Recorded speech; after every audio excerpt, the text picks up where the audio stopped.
Hi guys, this is Chika with Borrowed Delights, and today we are making smashed potatoes.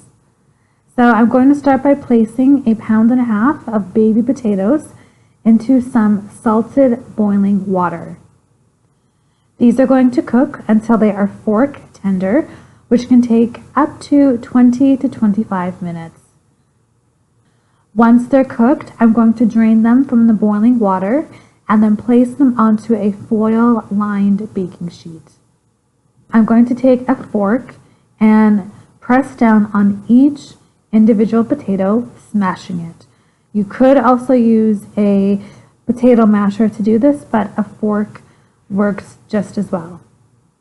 Once you have all your potatoes smashed, you're going to drizzle over some olive oil, and then you can go ahead and season them however you like. I'm using some salt, black pepper, thyme, and garlic powder. You'll want to sprinkle your seasoning over your potatoes evenly.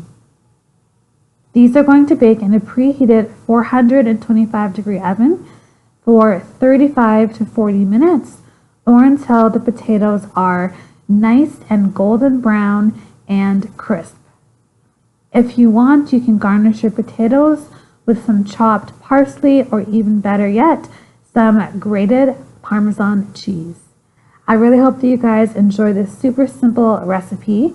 These potatoes are so good. As always, you can get the exact written recipe for these smashed potatoes by visiting borroweddelights.com. I want to thank you guys so much for watching. Please do give this video a thumbs up and share it. And if you're new to my channel, be sure to subscribe as well. Thanks for watching, and I'll see you in the next video.